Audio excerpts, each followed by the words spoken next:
Mrs. Williams, just one more question for you. I know you're very much into this digital space and working with children online. As your child's first teacher, how do you approach educating them about the ethical implications of AI and other emerging technologies? AI is such a, honestly, I wonder what we were doing before AI.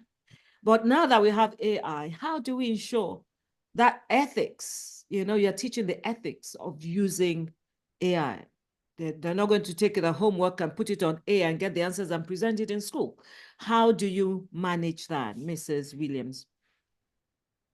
Great, very important question. And yeah, as a parenting coach, my particular focus and niche is around digital well-being, digital citizenship, raising our children to, use digital for good, maximizing the positives and minimizing the negatives. So at it from that perspective, I see AI and all of these digital technologies as good and bad. It's how you use it. And this is where value is coming from home.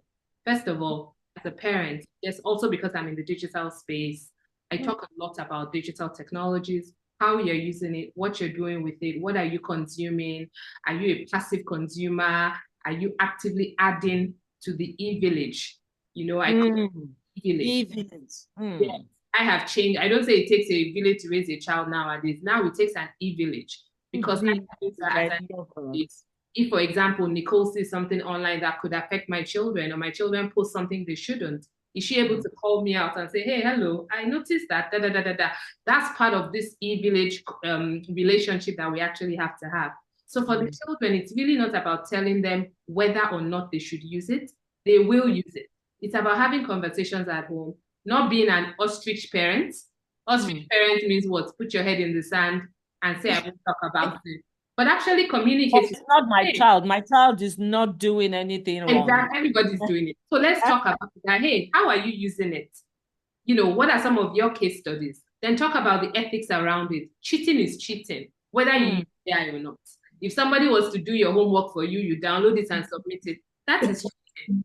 Whether it was AI that did it or a human that did it. So I particularly love using analogies and comparing things that are happening in the AI world with real life, because it is still real life, right? So for me, it's really being willing to embrace the conversation, ask them what they are doing, how they are using it. Don't assume they are not.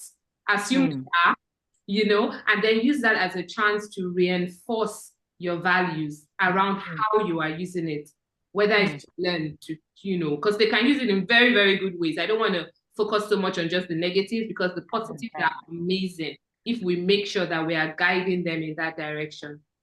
I think I'll say that. Yes.